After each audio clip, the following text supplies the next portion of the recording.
did you get, like, you're a recovery coach in Belfast? How did you get into that? What was the route you took? Well, there's a bit of a story behind me, James. Long story short, I went away from Belfast and joined the military and was kicked out. And I ended up in prison. Through alcohol and violence. That seemed to be the sort of thing that went on for me. I ended up then moving away to Tenerife. I was actually put out by paramilitaries because of my antisocial behaviour. Ended up in Tenerife. Had to leave Belfast. Ended up in Bangor. Ended up then moving to Tenerife. Was living over there for the best part of 8 years. Got sober. Got clean. Came back to Belfast, which is a very short, condensed version Yeah. of I then went on. I didn't have any education. Yeah, before, like, do you know, if I was from Belfast and I was involved in joyriding and drug use and antisocial behaviour, what would the consequences be for me in the community Today. back in your day? You're saying that you the paramilitary told you Oh, you had to go to Tenerife. Like, what was it like for yeah. people?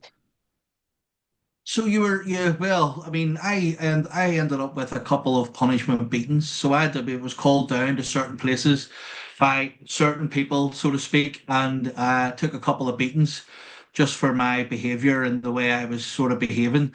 And it was all alcohol and drug fueled. You know, whenever I sort of got Mm. drink in me or got drugs in me, I became this sort of this animal Mhm. is probably the only way to describe it. And I would have done things that really I'm really not proud of today. But in the community that I came from, it was frowned upon and it was policed by people who are from the community in the community. You know, there wasn't an awful lot of So are you police being phoned. are you from the Catholic community? No, I'm from the PUL community, the Protestant Unionist Loyalist. So do you That would know? be my background. Do you know? I know from the nationalist community where there might be a distrust of police, that the Republicans might be the police that they'd call to resolve issues. Is it like that in the unionist community as well? It certainly was at one point. I don't think there maybe was a distrust, but probably not as strong as in the maybe in the CRN community. I would maybe think that there would be more of an acceptance of the police. I'm sure they probably felt safer in the areas that I came from, but in terms of The you paramilitaries know, I ruled suppose the roost, like. yeah. Well, I suppose probably the better way to put this, in Belfast, I don't know what it's like in the Republic of Ireland, but in Belfast, particularly where I came from, there's no clubs that stay open all night. And if there is clubs that open all night, they used to be run by people in the community. Mm. So they also then, so if I got into fights and I was drinking in these late night places, got myself into trouble in these places, what would have happened then is they were then dealing with it. Do you know what I mean? So that was one of the sort of stipulations, if you want, within the community, which we just had to accept. Yeah, yeah, yes. It's strange, I think, for people maybe not from that type of an area to hear this because it's quite unique to where you're from. It is, yeah. If you're not from Belfast, excuse me, if you're not from Belfast, it can come across as quite strange and a bit of a unique place in a sense. I Mm. think it's obviously the aftermath of a 30-year conflict that went on here, in Northern Ireland, and that's just the reality of where I grew up. Yeah, It's there's a lot of things that have changed now. It's not like that now. There's so much change now to Belfast. It's more cosmopolitan. It's more open to tourism and all this Mm. sort of stuff. As in when I was growing up, it wasn't like that at all. It wasn't. It mm. was at the end of a night out, you went into your own community, and that seemed to be the given, and the way it was. But somebody like me who wanted to continue drinking. I then obviously got myself in trouble in the wrong places, which had very serious consequences for me. Yeah, myself and Gillian, we were in Belfast recently, weren't we? That was in August, was it? Or was it Yeah, we were July? up there for a criminology conference. There's a north-south criminology conference. It was in Queen's University, but we went up there for a few nights, 3 or 4 nights. But walking around the city centre, doing the sightseeing, seeing, going on the cab tours in the nationalist communities, and going into the unionist communities, was very safe. Mm. Being in the city centre and getting the bus tours like any other European major city, really. You know, it's nothing to feel unsafe about, but probably wasn't always like that. But it just shows the progress that has been made. And we So, plan on going back again. So yeah. 100%. Oh, it's beautiful now. I mean, Northern Ireland is really up and coming. It's, it's a place where people I have found, even now in business, I've found people are now invested in. There's more personal development things happening. There's more things happening for young people. Maybe not as much as people would like, and it's not moving as Yeah. fast as people would like. But bottom line is, it's absolutely not where it once was. Yeah, do you know, like, before we move on with your own story again, it's just a curious thing I have in my head.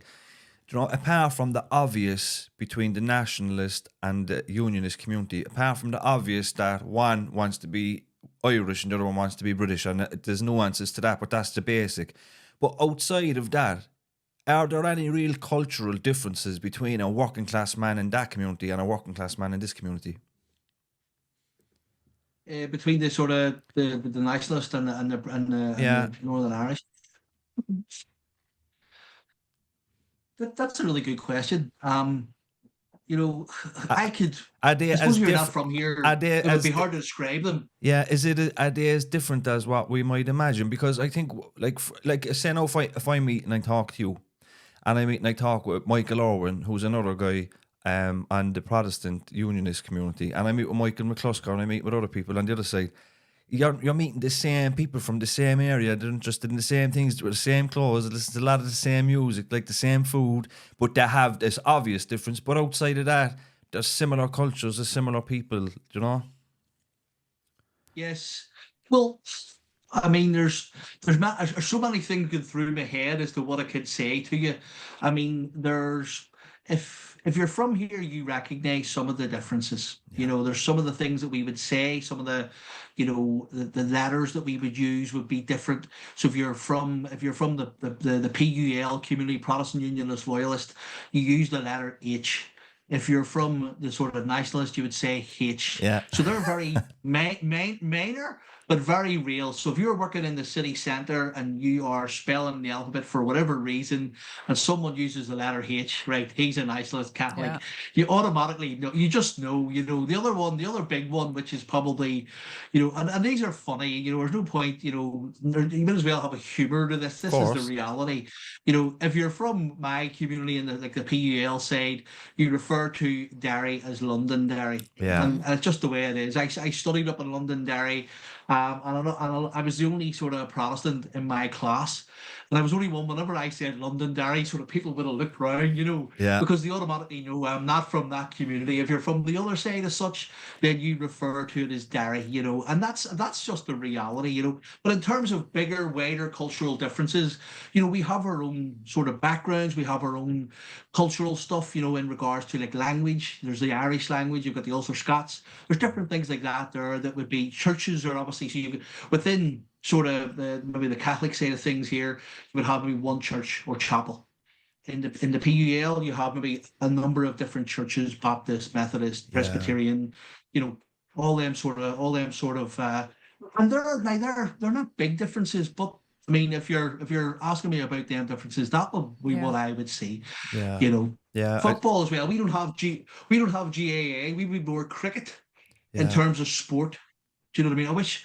I wish the PUL did have something like the GAA, because it's a massive organisation and it sort of drives communities and fitness and all that sort of stuff and all. You know what I mean? So so if you're sort of PUL, you wouldn't be involved in the GAA. Yeah. So it'd be things like that. There, it's just maybe I don't think it'd be frowned upon. It's not in your culture to be you involved just don't in that do sort of it. thing. Yeah. So that's Yeah. that's it. It's not a massive difference, but that's the reality of where we live. Yeah, I was reading something recently about the Ulster Scots, Irish Scots in Appalachia in America, and a lot of maybe your ancestors that would have went to America and settled and become the hillbillies, but the music is so similar.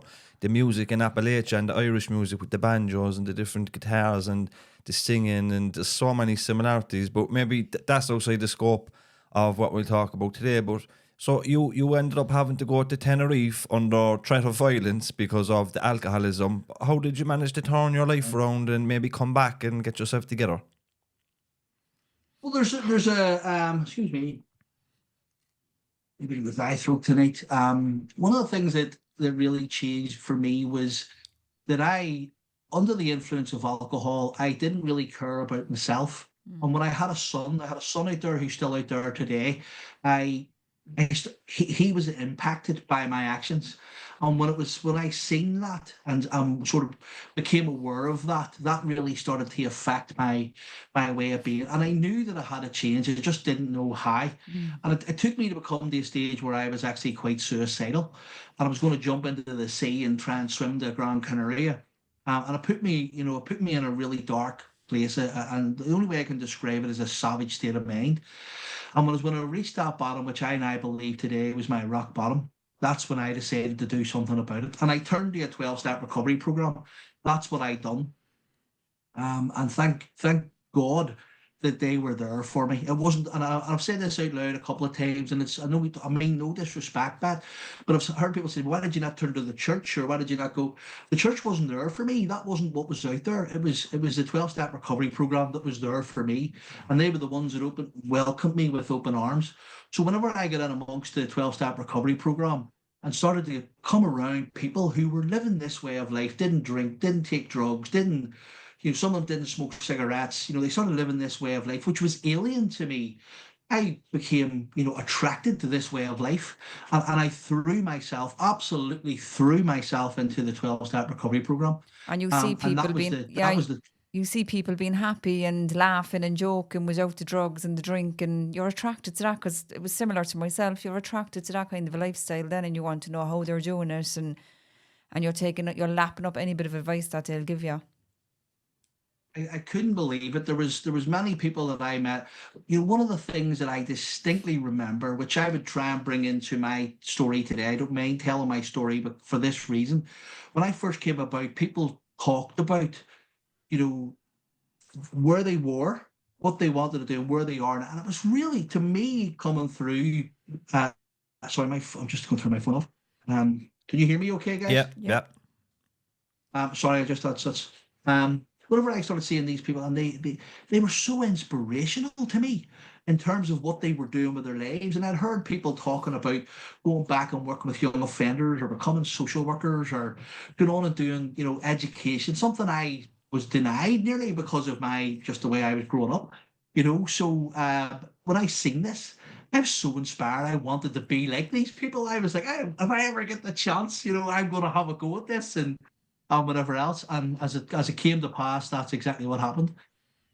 So. And do you know, when you were going to the meetings, did you get a sponsor? Did you do the program, the 12 steps and service and things like that? I did. So over in Tenerife at that time, there was only 3 meetings a week. There's more now. At that time, like I said, there was only 3. So one of the stories I tell people is when I first came into the rooms, my first night, the guy sitting facing me was really happy to see me, and I was sitting in a polo t-shirt. I had snotters all down my t-shirt. I was crying. I was in a really bad way, and he was really happy to see me, and I couldn't work that one out. At that time, I didn't know what that meant. I didn't know why he was so happy to see me. It didn't make sense. Just given where I was. As it came down the line, I came later down the line. He then became, I could speaking to him. He was round about the same age, maybe a couple of years older. And he then, I went to him and got a sponsor. And he was the first person that I sat down with and really opened up to about what was really going on inside. Anybody in my word, you didn't talk like that. You didn't talk about your feelings. You didn't talk about pain. You didn't talk about, problems and issues and concerns. I dealt with things like that, with violence and alcohol and drugs, and that was my coping mechanisms. I obviously then came to see that you could deal with these things very differently, and it becomes a lot more productive. Yeah, to say the least. You know what I mean? Yeah. So yeah, I got myself involved in service. Over there wasn't too many ways of service outside of the rooms. So we had specific roles like meter and greeter and that sort of thing, and taking the meeting, and there was meetings that I enjoyed was discussion meetings where you never knew what was coming up.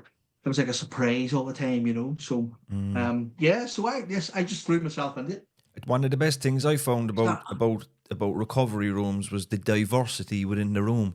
Do you know, when you come from a council estate, your life experience, for myself anyway, your life experience are very limited. All the people you know of, people that from your estate or from just around the estate, or maybe just outside it. But in recovery rooms, you meet people from all over, all walks of life. Rich people, poor people, people that are very professional, people who do manual jobs, people that are intellectual, people that are funny, people that are musical, men, women, gay people. It was just the diversity, and I'm always liked meeting people from different backgrounds. It was always something that I interested, having conversations with people from backgrounds that are different to mine, you know. But that was the diversity, but the opportunities they bring as well. Whereas if you meet somebody in the rooms, you could get a bit of work out of it, or they might, you know, they might give you a bit of advice or a bit of guidance or take you under their wing. Like, there's so many possibilities and opportunities outside of the obvious 12-step personal development. It's the social side of it is vital. Acceptance. You're just part of a group. You feel part of something for the first time in a long time. I know that was my experience of it anyway. And like you talked about, you know, that man looking at you and smiling. When you go into the rooms, like especially the first few meetings, you are the most important person in that room. And that's the way you're made feel. Most important person. You literally are the Yeah. most important person in that room. And even when I'm in my meetings, I was in a meeting the other day and there was a young fella came in and he was only about 18, 19 and he shared. But I was looking at him and I was thinking, it's great to have him here. He's only so young and he actually is the most important person in the room today, because without the newcomers coming in, we'll die out. So they're, you know what I mean? They're so important. When they come in, it reminds me that there's nothing out there for me. Yeah, absolutely. And that's the first thing that I see when people come in, you know, because I have a disease that would tell me that, you know, that I'm not an alcoholic, I'm not an addict, Yeah. and wants me back out there again. You know, I still have them. Would still be there. You know, I just choose to do something very different today. You know, I will say, you said there about James, you said there about the diversity. You know, there's a short story I'll share with you, you know, which sort of depicts sort of the frame of mind that I was in. I was very loyalist and unionist and Protestant in my outlook when I first came into the rooms, and didn't really know anybody who wasn't my sort of way of thinking. I was very rejectful of, you know, very sectarian, anti everybody. Weren't enough people in the world to hate. That was probably be the best way to describe it. You know, and one of the things that I done, there was a guy who was a Welsh priest, and he shared his experience, strength, and hope from the top table. And you know, someone like me who came from the background I was very raw. I was very traumatized. I was very, you know, damaged when I first came in, and that's over 20 years ago now. You know, but when this guy was sharing his story, after he finished, I insulted him on a grand scale. I did get to make amends to him, and I did apologize to him. But at that time, you know, I really get into him about his background and all this sort of stuff. And it was such a nasty thing to do, you know. But I remember there was two things that sort of happened. One, when I went outside, my sponsor, who was actually from Galway, he actually grabbed me by the neck, and he just says, "Who the do you think you are? Who are you to do that to anybody?" You know, so that was one. Later down the lane, I get speaking to that guy. Me and him went for a cup of coffee, and I explained to him where I was. And this was maybe a number of years. I was over in Tenerife for about maybe three and a half years of my earlier sobriety. And I got speaking to him, and I made amends to him, and he gave me a hug, and he said to me, he said a strange thing. At the time it was strange. Today it's not so strange. He says, "I could see you were very traumatized. I could see you were very damaged." Excuse me. But yeah, he was very open to that, and his nature was very calm and humble. As in, I was all aggressive and, you know, nasty. It was all fuck. You know what I mean? That was just the way it was, you know, at that time. So that gives you an idea of just the diversity. When I was presented with that, with difference, I felt it was nearly like a challenge, which is such a strange thing to say, you know, but that was the reality. Yeah. Obviously, I've learned the difference. Yeah, I think it's a good point in what you're making, especially when you're coming from the area where you're coming from, where you're socialized to think that the other community is this type, and you can only be friends with this type of person, and then you're in a room where all that shit is outside the door, And then you're meeting with people that you're getting on with, that you're being told all your life you're not supposed to get on with these people, but you're getting on with them, you know. And like even in a maybe a different type of a scenario for ourselves, like for myself, if you're growing up in the council estate where you don't have much, you kind of grow up with maybe a resentment for the people that have stuff, you know, in the nicer areas, you know. And maybe the posh accent can be triggering, or it might bring up something for you, or they don't know anything, they didn't really suffer, or they don't know what it's like, you know. And then when you're in the rooms and you hear them speaking, and they're speaking about different circumstances and events, but the identification with the pain is there. And then you realise that it doesn't matter who you are, where you're from, we're all similar. And we're all addicts, and we're all alcoholics, and we're all on the similar journeys using similar supports, you know. Addiction just doesn't discriminate. No.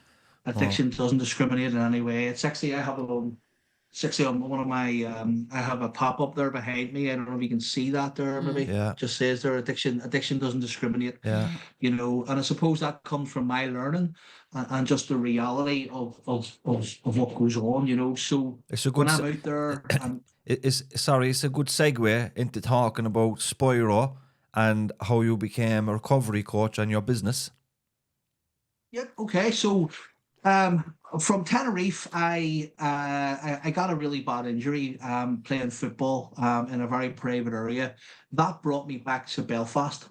And when I came back to Belfast, I was sober, I was clean, I was off the cigarettes, I was sort of in a frame of mind. I realised, obviously, that I wanted to work with young offenders. This was something from being a young offender to working with them was something I wanted to do. And I went back into education, and I went on to become a community youth worker from McGee campus in the University of Ulster. And while I was doing that, I fell into working with, I worked with an organisation, a restorative justice. I never really mentioned the names of organisations because there's so much good work going on out there. But these guys took me on. I got to know the manager. I volunteered a wee bit with them, and they took me on as a bit of a wild card. I had all this crazy stuff behind me, but I was focused. I wanted to do something different. I wanted to be, you know, working with these guys. And long story short, I ended up then working with young people who were under threat from the paramilitaries. That was one of my roles. From that role, I then went on to work in the prisons, Maghaberry and McGilligan Prison, up here in Northern Ireland. They would be the Category A, Category C prisons here in Northern Ireland, and I was an addiction caseworker. And it was when I was doing that there, I sort of... What was it? We don't have categories. Not too much. No, we don't have category prisons in Ireland. What's a Category A and a Category C? Is Category A like a maximum security or? Yes, Category A prison Maghaberry would be, you know, would house the worst of the worst, if you want to put it like that. Okay. I hate that term, but it's probably the best way to depict it. Yeah, the most dangerous. I mean? They would have the most dangerous. You know, they would have sort of the paramilitary. You know, there's when you go into Maghaberry, and this is well known. This is not something I'm breaking any confidentiality. Yeah. Within Maghaberry prison, there is an internal prison. Within the walls, you've got sort of houses out around the outside, and then you've got the other. That would house some of the sort of most violent prisoners, you know, the high-level sex offenders. You would also then have, obviously, paramilitary prisoners, and that sort of thing. And on the outside, then, you have other blocks that would be sort of less dangerous prisoners, if you want to put it like that, but serving, you know, nonetheless the same. So that would be considered a Category A. What you would find, well, certainly when I was working there, was that if you were, say you were a lifer and you were doing a certain sentence, you would then move to Category C, which would be up in McGilligan, and then you would be working maybe outside and doing things to sort of reintegrate you back into, you know, into society and that sort of thing. And that was one of my roles within the prison. Was I was working for an organisation that was working with them, you know, 6 to 12 weeks inside prior to their release. And then I was then reintegrating them back into society, obviously with them wherever they were going. So I could have been, so I'm originally from Belfast, but I could have been working in Enniskillen, you know, Londonderry, Ballyclare. I could have been anywhere, you know what I mean? And I really enjoyed that.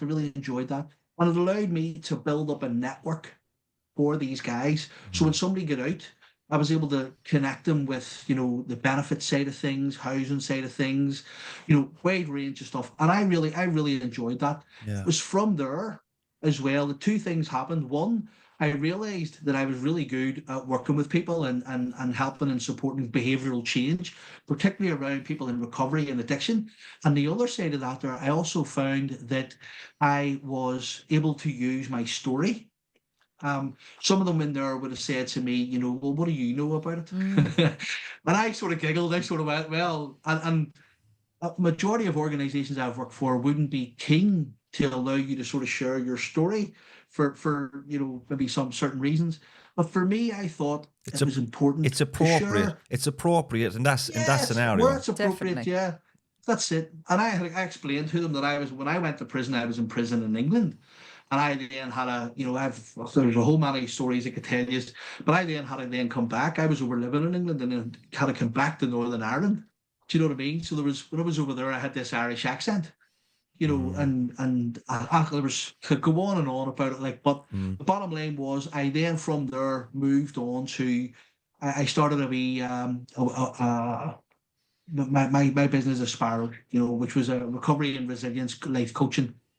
I've done that now for maybe the last couple of years. The first year, I suppose I didn't really take it as serious as I take it now. The second year, I got stuck in, and I put myself out there on a grand scale. I started doing different podcasts. I was invited into schools. I was invited back into McGabry Prison and McGilligan Prison to tell my story, and actually, because I'm an ex-soldier, I was once in the Irish Guards. I guarded the Queen, the late Queen, and all that, her residences and all that. I was dishonorably discharged and then kicked out. So I then obviously went into McGabry and was telling my story to, military people, ex-veterans who had lost careers or had ended up in the prison. So I was brought in to do all them sort of things. I was brought into schools, brought into youth clubs, and people would bring me in. I was actually brought, the most recent place I was in was a place called Headbank, which is the Young Offender Centre. I was once in a Young Offender Centre. Yeah, so I was in there, they brought me in, and I done a thing called Real Talk, where I sat them down and we had a really serious conversation. I asked the officers and I asked anybody there, I know there's cameras and they could be able to see me, but I asked everybody to leave. And I just said, and I had a bit of an ID, and I just took it off and I threw it across the room and I said, right, let's cut the bullshit. Let's get down to business. What's going on here? And there was 10 fellas in the room, and we get down to it, and I give them a wee bit of my story. I give them my experience of working in the prisons and the challenges that they will face when they get out, which is massive. Everybody's so focused on just getting out, but they don't realize that once they get out that gate, there's a whole the reality kicks in. Different the reality kicks in, and it was one of the things that I said to them, and I was surprised that they didn't know this, but the reality of this is, one of the guys that I got out was a cocaine addict, and he had been in prison for maybe a year or two, and when he got out, one of the first things that happened was he actually bumped into his dealer by chance, and it just so happened that I was with him, and I wouldn't have wore any of my, my working gear, so he didn't know who I was, and he just handed him a couple of grams of cocaine. And when he took a couple of grams, I said to him, I says, do you realize that he's just opened a bank account with you? He says, he's not your friend. He's just opened a bank account with you. If you take that cocaine, you've then just submitted yourself to that life again. He says, if I was you, I would suggest that you give them back. Now, I have to say, he ended up disappearing, and I don't know what happened to him. I don't know where he went. I'd love to tell you a rosy story, but as far as I know, he never come back. He never came back near me, and he never came back into the prison again. So I don't know where he went, but I don't know how much impact that story had. But the impact of that story in the Young Offender Centre was so important to say that out loud, because some of them don't realise that there's people out there just wanting you. It's easier to fail than it is to succeed. It's easier to fail than it is to succeed. Definitely. Yeah, and it's like for people. Like if you don't get, like, this is life and death, like, and if you don't get it, there's nothing to say that you're going to be 40, 50 or 60 and you'll get an opportunity, No, it's I mean, I don't know what the recidivism rate is today, but at the time when I was in the prisons working, it was pretty high, and there was more people. We used to refer to it as recall. I don't know what it's called back down in the Republic. But they used to be recalled. If they were on probation or whatever it was, they were recalled pretty quickly. If they broke the rules of their probation or whatever from the hostels and different things. And it's really difficult, the transition to get out from prison and sort of rebuild a life is pretty hard. It's not easy. And anybody who thinks it is easy is deluded. Absolutely deluded. Do you know in the prison you spoke about earlier on, McGabry? In the prison, obviously the paramilitaries are going to be segregated from each other. But when we were in Belfast there a few months ago, and we were with old school paramilitaries, they're not involved now, obviously, but it was the first time we were introduced as an ODC. That never happened before. ODC, love it. Ordinary decent criminal to differentiate you from the paramilitaries. Yeah. But in McGabry, are the ODCs from both sides of the communities mixing? Yes, they are. Yes. Oh yeah, there's no unless you have enemies. Yeah. When you can have them on both sides of the fence and such. But ODCs would mix frequently. They would freak. Same rooms, same cells, same lanes, same wings. And that's just the reality of it. Now there's a wee bit of banter on the wings. Can imagine. On the Rangers and Celtic, and the Rangers and Celtic football's on or whatever, the banter's still there. Yeah, I'd say the atmosphere on an Old Firm game is very good in there. Oh, it's something else. Yeah, it really is something else. So the ODCs are there. Yep, it really is. Yep. So what's your plan maybe for the next 4-5 years? What do you plan on doing? What's your vision? Okay, so at the minute, I work one-to-one with people, and I do that pretty confidentially. I done a talk recently there for a guy I'm involved with, like a pitch for my business, and I was saying to them that, if you've heard of me, that's not a good thing. If you haven't heard of me, if you haven't heard of me, that's a good thing because you're not in trouble. If you have heard of me, the chances are you've been involved in addiction in some way, probably the best way to put it. So one, I want to go into sort of corporate organizations, and I want to do a wee bit of stuff around that. The research would tell us that there's quite a bit of, there's a lack of coping mechanisms within the sort of bigger places, and there's people out there really struggling. They could really do with coaches. Someone like myself, been there, done that, got the t-shirt. I also am involved in what I call my sober events.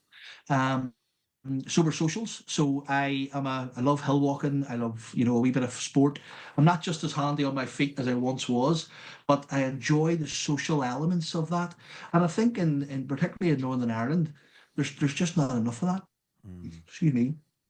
And I really think that's where I want to. That's one of the elements that I really want to focus on is creating maybe, I don't know, sober parties, sober barbecues, sober events. I've had a conversation there recently with a festival for next year, and I would like a sober section within, so the people can, when they go there, they know that everybody's not drinking.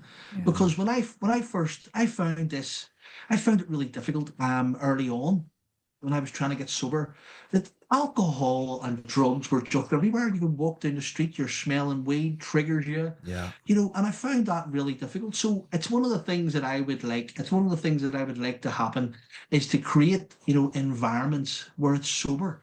It's clean. When people go to these places, they're being searched for drink and drugs. So they're not sneaking it in because the events are so good, That's the sort of thing that I would like to do. I would like to continue with my one-to-one.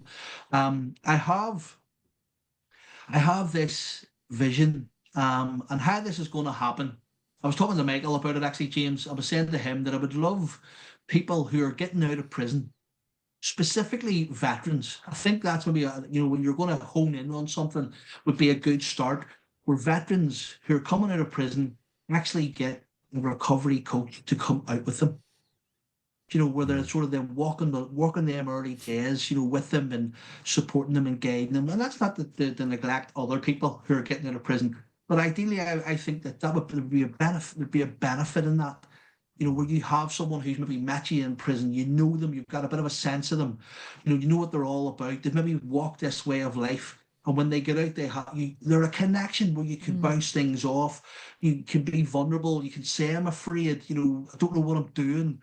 I would love to see, I'm a restorative practitioner today and involved in, conferencing and all this sort of stuff. I would love to bring like families together. I know they do it in rehabs and stuff like that, but it's things like that that I would like to bring into the prisons. I would like to do more of that, really good relationships with my teams, my former teams and stuff like that. So yeah, there's the opportunities are endless. I would like to do this full time. Yeah. Unfortunately, I'm not at that stage either. Yeah, but it sounds great. Like, you have fantastic ideas. I'm just chipping away at it, you know what I mean? Because I don't know where it's going to lead. You know what I mean? I love that the entrepreneurial side of me is, let's just do it and see. Yeah. But what you're talking about, there's there's a need for, you know what I mean? There is a need for what you're talking about, certainly. And what about investment? Does the government and the councils get behind you and support you in any way? I have had some funding. Yeah, I have had some funding from an organisation called Unlimited, which actually helped me build this sort of place. There was opportunity there for me specifically because I was doing this. There was no real place that I could take them, and taking them to sort of community organisations and different things. I found that they were charging money, and unfortunately, at an earlier stage, I didn't have the money to hire the rooms. Do you know what I mean? I don't always bring everybody to my home as such, but there's ways of doing certain things. So that's a minor side of it. Moving forward, I would like to get investment. I would like to go that far and obviously get investment, even for my wage to go out and do this. I would like to incorporate a team, and get this moving. Specifically, recovery coach. Would love to, get people who have maybe walked this way of life in some regard, and. I'll give you an example. I mean, when I worked in the prisons, we used to refer to it as mining for gold. We were in the prisons. A lot of people that they lose these things. See these things here, I think they're a nightmare, Yeah. right? And they distract us from so many things. So when you go into prison, you lose all that. And you're going back to music, you're going back to crafts, you're going back to skills that we innately have. And we used to refer to it as mining for gold. We would come across people who have skills that they never would have thought they would have had because that's what they have to do when they're in there. So we used to refer, like I say, mining for gold and utilising them skills. People who are good at maybe behavioural change, real great communicators, real strategists, thinkers. It's amazing what you'll find in there when people are maybe stripped of certain vices. You know what I mean? Yeah. So I would really like to do more of that. But that's a vision down the line. That's where I would like to go with that. Yeah. Well, listen, best of luck with everything. Yeah, very best. We're obviously working on something which that we won't talk about now, but maybe we'll have a chat, a round table discussion maybe when we're finished, and that might be an interesting thing for the people in prison to see what we did, and they might want to get involved themselves because yourself, Darren, there's potential behind bars. There's so much talent that's untapped, and hopefully we can spark a bit of inspiration in a few people that watch this. But thanks for your time, and we'll chat to you soon. Thanks, Darren. Can I say this? Just thank you very much for having me on. I feel very privileged that you've done that. If anybody is looking to come across me or find me, you'll find me on aspirorecovery.com, which is my website.